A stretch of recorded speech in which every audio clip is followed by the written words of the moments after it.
자, 이번 시간에는 실제로 이제 수렴 반경을 이제 구하는 방법에 대해서 이야기해 보도록 하겠습니다. 정리 5.6은 R을 몇 급수 5.12의 수렴 반경이라고 하면 그 R분의 1은 리미트 수 프리멈의 n승분 루트 an의 절대값 붙인 거 이렇게 이제 얘기합니다. 두 번 만약에 R이 0이면 이 수열은 유계가 아닌 것을 이제 의미합니다. 즉, 그 다음에 이제 R이 무한대가 된다면 결국은 이 값이 이제 0임을 이제 의미하는 거죠. 그러니까 0분의 1은 이제 무한대, 또 무한대 분의 1은 이제 0, 이제 이런 의미입니다. 이게 이제 그 경우 이제 R이 해당하는 거죠. 이제 증명은 어떤 식으로 하느냐, 이제 다음과 같이 합니다. t를 리미트 수프리멈에 이제 이거라고 이제 일단 잡습니다. 이거라고 하죠. 그럼 이제 t가 이제 우리는 이제 0이라든가 무한대가 아닌 경우라고 이제 가정을 하겠습니다. 그러면 이제 이 이제 주어진 입실론에 대해서 이제 유한계를 제외한 요것의 이제 정의가 이제 결국은 이제 이 아래 얘기가 됩니다. 유한계를 제외한 모든 n에 대해서 이제 an의 n분의 1승이 t 플러스 입실론 이제 요거 이렇게 되는 거하고 같습니다. 그러니까 여기가 이제 예를 들어서 이제 t라고 하면 여기에서 요 입실론만큼 이렇게 벌어지고 요만큼 벌어지는데 요 t 더하기 입실론을 이제 벗어나지 않는 것이죠. 이 리미트 수분이면 요것은 그래서 이제 이런 식으로 요것은 이제 양변 n승을 해주면 이렇게 될 수 있습니다. 그런 식으로 이제 가능합니다. 그러면 기하급수의 이제 요것이 이제 기하급수잖아요. 이것이 그래서 이제 기하급수하고 이제 그 비교 정리, 그러니까 이 두 급수를 이제 비교를 할 수 있으니까 비교 정리를 쓰면 결국은 어떻게 되냐면 z 마이너스 z 제로가 요 값보다 작으면 여기 이제 r분의 1이 r에 이제 해당하는 거죠. 그러면 요 값이 이제 절대 수렴하는 이제 그런 상황이 됩니다. 그러면 수렴 반경 R은 모든 입실론에 대해서 이제 이것보다 이제 크게 되니까 왜냐면 이 급수가 요 급수가 수렴 반경하는 것이 이제 요만큼인데 요거보다 조금 더 크겠죠. 그래서 이제 결국은 R이 이제 입실론이 이제 무한대 0으로 가면 이렇게 되겠죠. 요 값이 이제 나옵니다. 그 다음에 역으로 이제 주어진 입실론에 대해서 이제 무한히 많은 n이 존재하여 요 값이 이제 성립합니다. 그러니까 이 리미트 수프리멈이라고 하는 것이 여기 이제 t 마이너스 입실론. 그러니까 요 안에 이제 약간 그런 요런 성질이 있습니다. 그래서 요런 형태가 이제 되죠. 양변에 n승을 해주면 그러면은 또 마찬가지로 이제 요런 성질을 만족하면 이 값이 1보다 커지니까 당연히 발산하겠죠. 수렴하지 않죠. 그러면 수렴 반경은 결국은 이것보다 또 작아야 되죠. 그래서 모든 입실론에 대해서 요거보다 작아야 됩니다. 그럼 한 번은 이제 입실론 다시 0으로 보내면 이게 나오니까 한 번은 크고 한 번은 작으니까 결국 같은 거가 되죠. 그렇게 해서 이제 증명할 수 있는데 t 이퀄 0일 때나 t 이퀄 무한대일 때는 그냥 여러분들이 한번 해보시면 좋겠습니다. 시간 관계상 이것은 생략하도록 하겠습니다. 증명은 실제로는 더 간단하게 됩니다. 이제 그런 걸 아시면 될 것 같고요. 요 리미트 수프리멈하고 이 명제인 것은 여러분들이 한번 책을 한번 찾아보시면 좋을 것 같아요. 그러니까 요 t가 리미트 수프리머 AN의 n분의 1 이거하고 동치인 명제가 뭐가 있느냐 요걸 한번 찾아보시기 바래요. 자, 따름 정리 그것이 이제 요것을 요 첫 번째 문장하고 실은 두 번째 문장 요 두 번째 문장 요거 그거 요 1번하고 2번이 실은 그 같은 그 문장이 돼요. 자, 따른 정리 5.2를 보시면 만약 이 값이 존재하면 R은 Z분의 1이다. 이게 이제 그 수프리멈이 없는 거죠. 그것이 약간 다른 겁니다. 그래서 아마 요거는 미적분학 책에서 아마 많이 본 형태가 될 것 같습니다. 그러니까 이것이 존재하면 하는 거고 우리는 이제 그 존재하지 않더라도 리미트 수프리멈은 항상 존재합니다. 그래서 약간 좀 우리가 좀 더 일반화된 그런 정리의 모습을 띠고 있는 거예요. 자, 따름 정리를 우리는 제일 많이 쓰게 됩니다. 자, 따름 정리 요 이제 그 보기를 보면 이거에 이제 수렴 반경을 구하라 이렇게 돼 있어요. 여기 이제 n의 제곱이니까 이렇게 몇 근 판정법을 쓰는 게 좋습니다. 그래서 n승은 루트 그러니까 an이라는 게 뭐냐면 1 더하기 루트 n분의 i의 n의 제곱승이에요. 그러면은 요거가 이제 이렇게 n승은 루트 씌워야 되니까 n이 하나 사라지죠. 그래서 이렇게 됩니다. 저 잘 보시면 이게 절대값이기 때문에 요 i가 이런 식으로 이제 바뀌어야 돼요. 그러면 어떻게 되냐면 이제 n분의 2분의 n승이 되죠. 그러면 요것은 이제 우리가 이제 미적분하게 만약 2의 정의를 잘 쓰면 루트 2로 가는 걸 알 수 있어요. 그래서 z는 이제 이 범위에서 수렴한다. 이제 이 얘기를 할 수 있겠죠. 그것을 좀 잘 기억하시기 바랍니다. 그다음에 이제 비율 판정법을 이용하면 몇 급수의 수렴 반경을 조금 더 편리하게 이제 구할 수 있어요. 지금 방금 한 거는 이제 몇 근 판정법이라는 거고 루트 테스트. 두 번째는 이제 요걸. 자, 극한이 존재하면 몇 급수의 수렴 반경은 이런 식으로 주어진다. 이거는 미적분학 책에서 많이 본 형태이죠. 자, 그래서 Z0를 0이라고 가정하고요. T가 이렇게 수렴한다고 이제 가정을 하자고요. 자, 그러면은 먼저 T하고 Z 사이에 R이라는 것을 하나 집어넣어서 생각을 해요.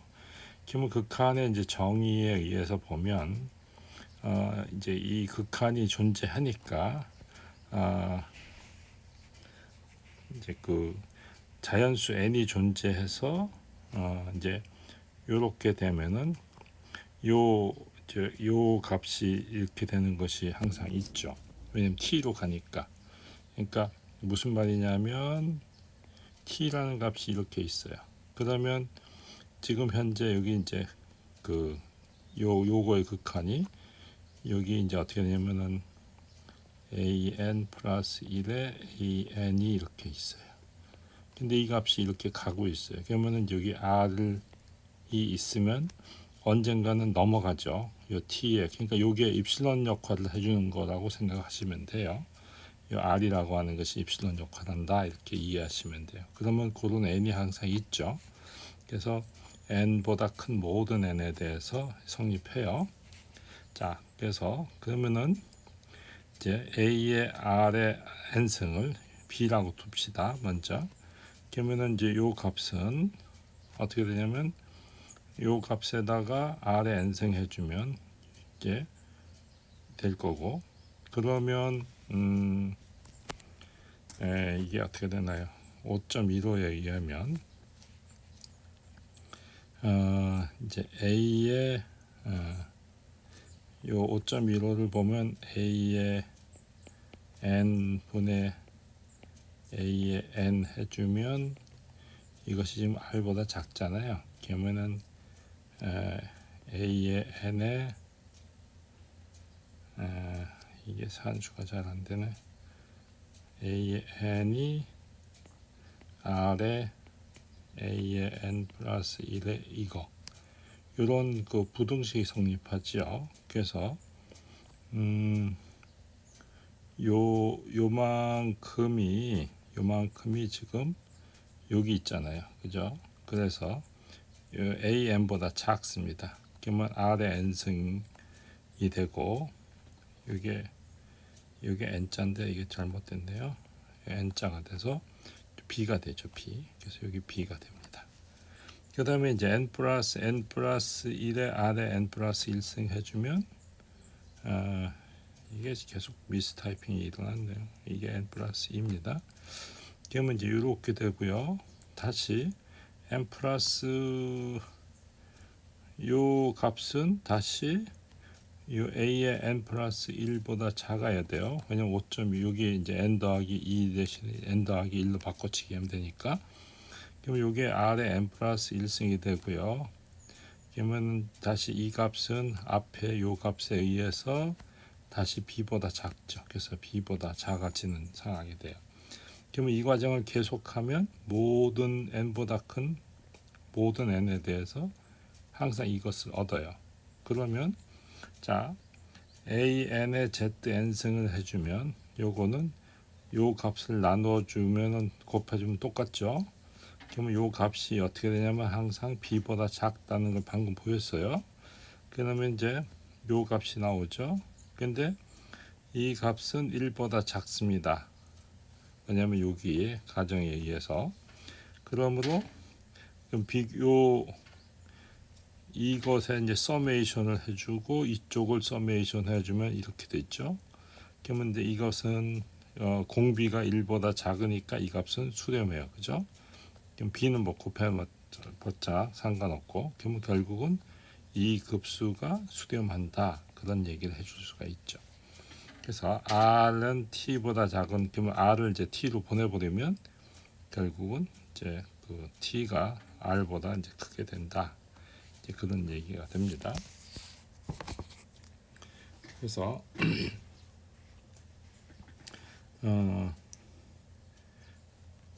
그 수렴 반경이 이제 t보다 크다. 이렇게 되죠. 그 다음에 이번에는 이제 반대로 이런 식으로 이제 둬요. 이런 식으로. 그러면 이제 비슷하게 또 n이 존재하여 또 이번에는 이렇게 되게 할 수 있겠죠. 앞절과 비슷하게 이제 하면 요 값이 b보다 작게 할 수 있겠네요.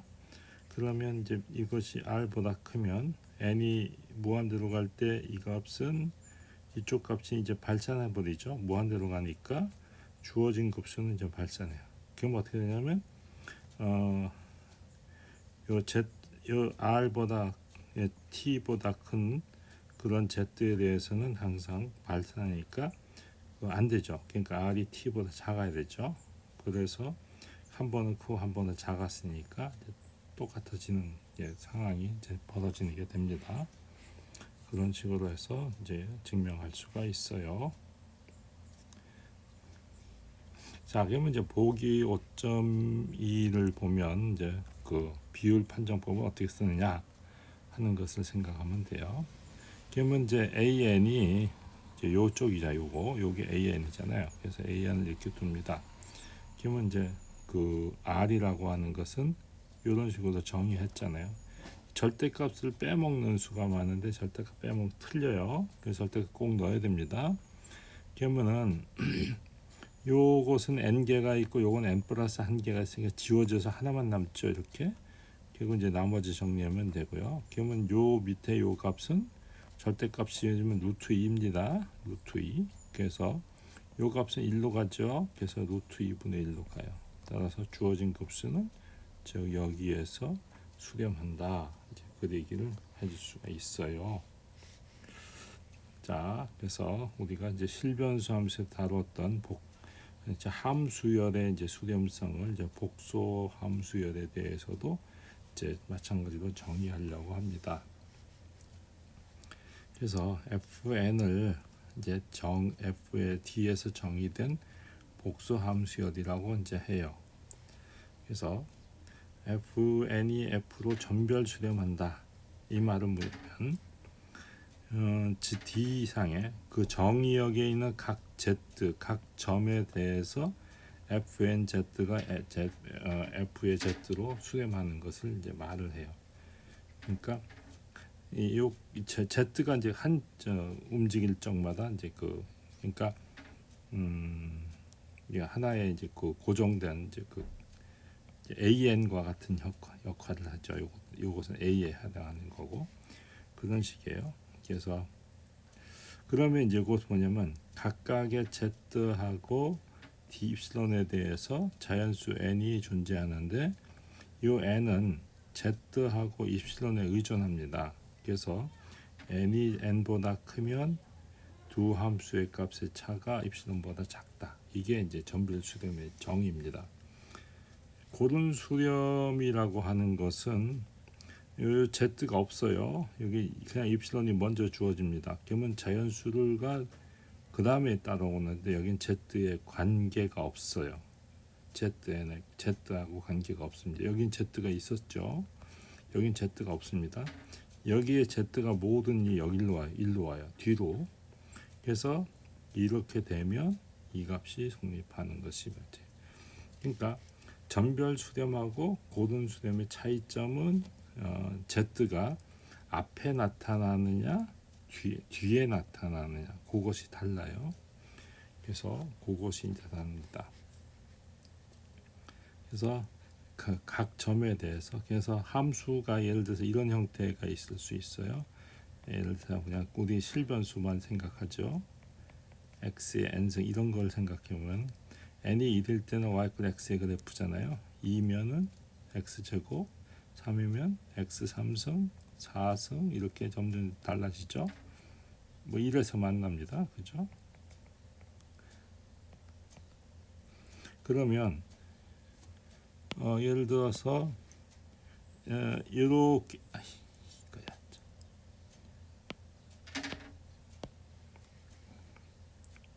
함수가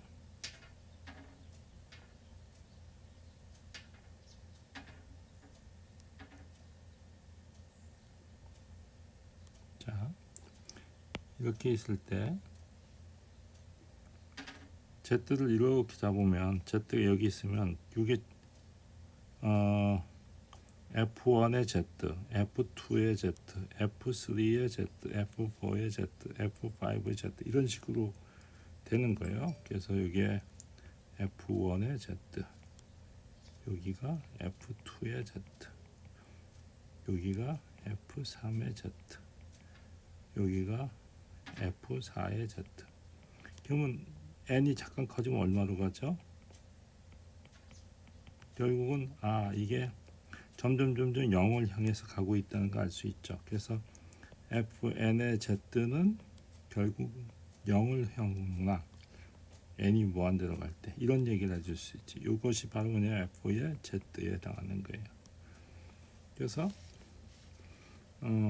우리는 저 xn이죠. 그러니까 이걸 그냥 z라고 쓰죠. 편의상. 그러면 이렇게 되는 거예요. 그죠? 그래서 이런 식으로 이제 생각할 수 있어요. 조금 이게 좀 그거 잘못 써가지고 조금 여기 x, 왜 x로 바꾸죠? x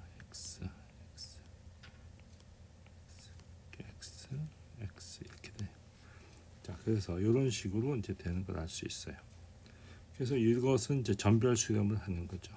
그래서 이러한 형태의 그 함수열은 0으로 전별 수렴한다. 그러면 이걸 알 수 있어요. 그죠? 자, 그래서 우리는 어떤 사실을 알 수 있냐면 정의로부터 고른 수렴하는 함수열은 전별 수렴을 하는 걸 알 수 있어요. 그렇지만 역은 성립하지 않아요. 역은 성립하지 않아요. 그래서 보기를 하나 이제 보죠. 보기 5.3. 요런 형태는 이제 그 0과 1 사이에서 극한함수 이제 0으로 수렴합니다. 그렇지만 이제 고른 수렴은 아니에요. 그러니까 이게 이제 z가 0이면 안 되니까 0은 빠지고 1도 이제 빼고 이렇게 되는 이제 그러니까 그림을 그리면 어떻게 되냐면 요점 빼고 반지름이 원인 1인 이런 원 내부에서는 0으로 수렴한다. 즉 fn z가 f of z 즉 0으로 수렴한다. 즉 전별 수렴한다. 그렇지만 고른 수렴은 아니다. 이런 얘기죠. 그래서 이제 어떻게 보이느냐? 전별 수렴을 이제 보이자고요. 자, z0를 여기에 아무 점을 하나 잡아요. 그래서 그 점을 잡는 거예요. 임의로. 그리고 입실론을 하나 잡아요. 입실론을. 그러면 아르키메데스의 정리에 의하면 두 양수 1과 어떤 이러한 거 사이에는 어떤 요수와 요수 사이에는 n이 존재하죠. 자연수 이 n이 존재합니다. 그러면 이제 n이 n보다 크면 어떻게 되냐? 이 값은 이 값보다 작죠. 당연히. 그래서 입실론보다 작아지게 된 일이 생깁니다. 즉 결국은 뭐냐면 n이 무한 들어갈 때 이제 0으로 간다. 그런 얘기죠. 자, 그래서 우리가 이제 fn의 z0가 바로 뭐냐면 n의 z0분의 1인데요. 이것이 이제 이것이 여기에서 이제 빼기 f의 z 이건 0이잖아요. 그죠? 하면 이거 빼기 0. 근데 이 값이 지금 얼마로 가냐면 0으로 간다는 얘기잖아요. 그죠? 0으로 간다. n이 커지면. 요 부등식이 이제 그 얘기를 하고 있는 거예요. 그래서 이제 증명이 되고요. 고른 수렴을 이제 보이려면 fn이 f로 고르게 수렴한다고 가정을 해요.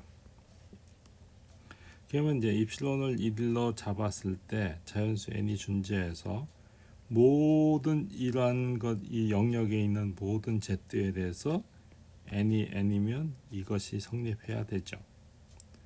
근데 위 부등식 z가 en 이걸로 치면 어떻게 돼요? z를 요 n분의 nz분의 1 같은 경우를 보면 절대값을 이렇게 취해서 보면 1보다 작잖아요. 근데 z가 요 2n분의 1이면 어떻게 돼요? 여기 이제 특별히 n보다 되겠죠. n 같은 경우에도 성립해요. 그러면 n 곱하기 2의 n분의 1분의 1 요거 지워주면 여기 2 되잖아요. 그러면 2가 1보다 작다. 모순이죠. 그래서 성립하지 않습니다. 그죠? 그래서 모순이 돼서 고르게 수렴한다고 하자. 그러면 어떻게 되냐면 결국은 성립하지 않는 그런 일이 생기는 거예요. 모순이 생기는 거예요. 그래서 이제 어렵지 않게 증명이 가능합니다. 그래서 이제 위 보기 5.3으로부터 뭐를 알 수 있냐면 전별 수렴하는 경우에는 여기 보시면 이 z0하고 입실론에 의존해요. 뭐가? n이. 그죠? 그렇지만 고르게 수렴할 때는 z0하고는 무관하게 오직 입실론에만 의존한다. 이것이 이제 중요한 것이 됩니다. 그래서 우리는 이제 복소 함수열도 실수열과 같이 정의역에 따라서 전별 수렴되는 영역과 고른 수렴이 되는 영역이 이제 결정되는데 그거는 이제 연습 문제의 8에서 10번까지를 보시면 돼요. 그래서 또한 고르게 수렴하는 복소 함수열은 각 함수열의 연속성을 극한 함수에 대해서도 연속성을 유지해요. 그러니까 이 고른 수렴성은 장점이 뭐냐면 연속성을 그대로 유지시켜 준다. 그런 것이죠. 그리고 또 적분의 경우에 대해서도 극한 함수가 각 그 적분 가능성을 그대로 유지시켜 주는 거예요. 그래서 그런 것은 실은 이제 나머 참고 문헌을 좀 살펴보시면 이제 되겠습니다. 그래서 이제 우리가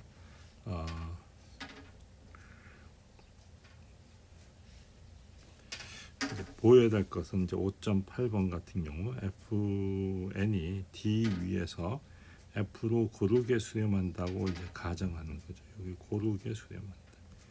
그러면 각각의 fn이 여기에서 연속이면 극한함수도 연속이다. 그죠? 그러니까 연속성을 고르게 수렴하는 것은 연속성을 유지시켜 준다. 이거는 이제 보통 해석학 시간에 이런 걸 증명했었는데 여기서 그냥 간단히 살펴보자고요. 증명이 지금 없네요. 그래서 요것은 이거는 증명이 어렵지 않습니다. 어떻게 보이면 되냐면 요 점에서 이제 연속이라고 하는 거니까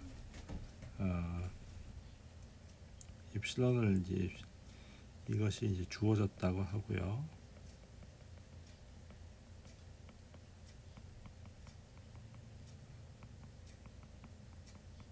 그럼 이제 우리가 뭘 보여야 되냐면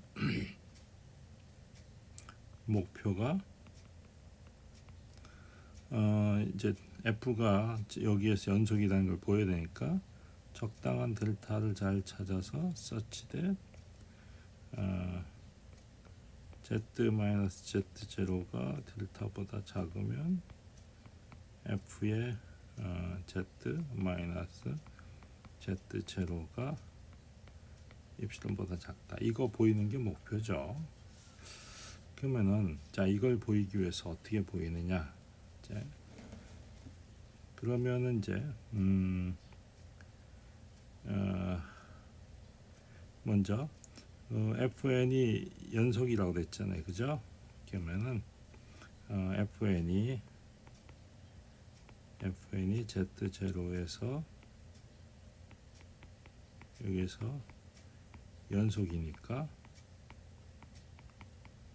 적당한 델타가 있어서 such that 어떻게 되냐면 만약에 그러면 Z-Z0가 델타보다 작으면 F의 n의 Z Fn의 Z0가 입실론보다 작다. 이렇게 되죠.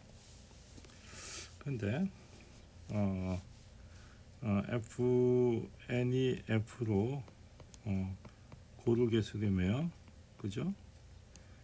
이므로 어떻게 되면 적당한 n이 존재해서 such that n이 n보다 크면 fn의 z하고 fz랑 이것이 입실론보다 작아요. 모든 z에 대해서. 그죠? 그러면 우리는 어떻게 하냐면 그러면 이제 어떻게 하냐면 이제 여기 우리가 이제 찾고 싶은 것이 뭐냐면 자 이제 델타를 찾았어요. 그죠? 여기서 찾고 싶은 거 델타 찾았어요. 자 그다음에 그러면 이제 뭐만 보이면 돼요? 요렇다고 가정했을 때 이것이 되는 거 보이면 되죠. 그래서 어떻게 보이느냐 하면 자 그래서 여기 델타를 이제 찾았고 이렇다고 가정을 합시다. 그러면 이제 요거 뺐을 때 입실론보다 작으면 되죠. 그래서 그래서 우리가 이러한 델타에 요 찾은 델타에 대해서 이렇다고 가정해요. 그래서 이러한 델타에 대해서 Z-Z0가 델타보다 이면 자 그러면 F의 Z F의 Z0 이것을 어떻게 하느냐 F의 Z F의 N의 Z 마이너스 더하기죠. fn의 z 빼기 fn의 z0 더하기 fn의 z0 이게 뭐예요? 뺐다 더했다 뺐다가 더했다가 다시 f의 z0 이렇게 하나 둘 셋 이렇게 해요. 그 다음에 삼각부등식을 쓰면 이렇게 잠깐 이게 자 삼각부등식을 쓰면 이것이 이렇게 따로따로 떨어지게 됩니다. 이렇게 그러면 요 값은 요쪽에 어디 갔냐 요거 때문에 여전히 성립합니다. 왜냐면 n일 때 성립하니까. 그래서 이것은 입실론보다 작고요. 더하기 요것은 요것 때문에 성립해요. 요것 때문에 그래서 입실론보다 작고 요쪽 값은 같은 개념으로 요 모든 z에 대해서 성립하기 때문에 또 입실론이 되죠. 그래서 3 입실론이 돼요. 그럼 처음부터 이제 이거를 할 때 어떻게 하냐면 3분의 입실론이라고 하는 거예요. 잠깐 지워지네. 3분의 입실론. 이건 아니고요. 3분의 입실론. 그러면 이게 3분의 입실론, 3분의 입실론, 3분의 입실론. 그래서 입실론이 나오는 거죠. 그런 식으로 해서 이제 증명을 할 수가 있습니다. 그래서 정리 5.8은 증명이 그렇게 어렵지 않아요. 그래서 이제 칸이 좀 여백이 좁아가지고 좀 그 글씨가 좀 지저분한데 그런 식으로 아이디어를 낼 수 있어요. 그래서 해석학 책의 증명 방법하고 완전히 일치한다고 보시면 됩니다. 자, 그래서 이상으로 이번 시간은 마치도록 하겠습니다.